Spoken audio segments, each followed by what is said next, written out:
I am sorry, but I can't help with that. The businesses circling Nottingham Trent University feel like they were designed by someone who hates joy and has a PhD in disappointment. Walk 5 minutes in any direction and you will meet the same shrug of indifference wearing different neon signs. Malls, curry houses, coffee shrines, night temples, every storefront promises escape, then locks the door from the inside and charges you for the air you breathed while you wait. Start with the shopping. Victoria Centre squats across the tram line like a concrete relative who overstays Christmas. Inside, the lighting is the color of old fridges, the kind that hum in bedsits where the wallpaper sweats. You will hunt for a toilet the way desert nomads hunt for water, rumors, footprints, despair. When you finally reach the single functioning restroom on the first floor, the ceiling leaks in sympathy with your bladder. Disabled badge holders used to get 4 hours of free parking. Now they get 2, because compassion apparently went on sale and clearance started early. The Emmet clock, once the building's beating brass heart, has been wheeled into a corner so dim even time itself needs a torch.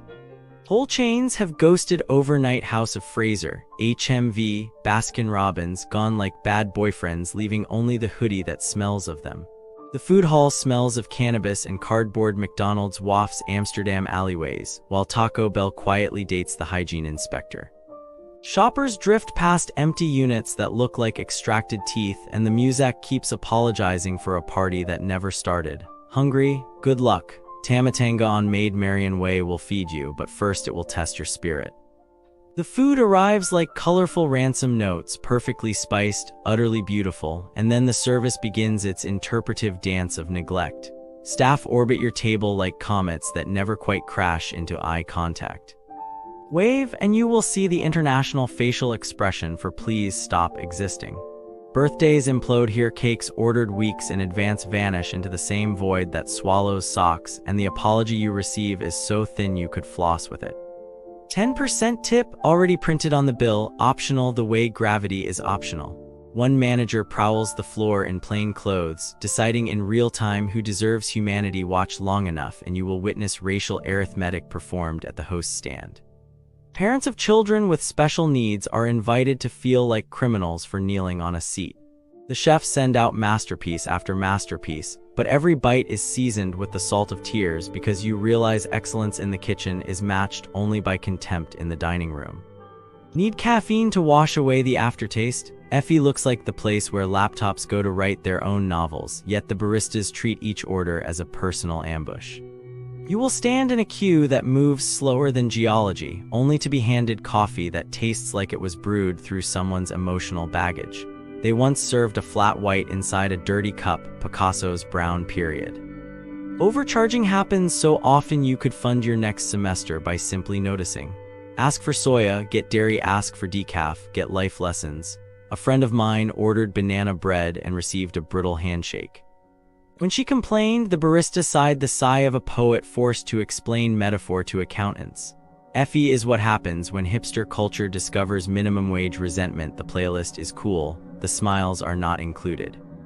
Nighttime offers Prism, a nightclub that treats consent like a urban legend. Bouncers patrol the queue with the cheerful disposition of wardens on execution day. Once inside, you are meat inspected by wandering hands. Women report being followed from dance floor to street like deleted scenes from a crime documentary. Order a drink through the app and you will still be waiting when the sun negotiates overtime. Show the bar staff your bank statement proving you paid, and they will accuse you of sorcery. Management intervenes only to twist wrist bones into new yoga poses. Medical emergencies unfold in corridors where laughter floats out of the staff room louder than the bass line. No wheelchair, no working sick bag, just a bin liner with a hole so your vomit can enjoy the journey too. Students from India celebrating Diwali are turned away while locals waltz in sideways, sober or not. Racism here is not subtle. It wears a lanyard and asks for your ID. Even the tiny Trent Bridge kiosk, once an innocent wooden hut for pre-river tea, has forgotten how to smile. Reviews read like haikus written by people who have already walked into the water. Good, says. I've been looking into what happens round Nottingham Trent University, Nottingham, and like, the shops there they feel safe, but they ray not. Businesses near Nottingham Trent University, Nottingham,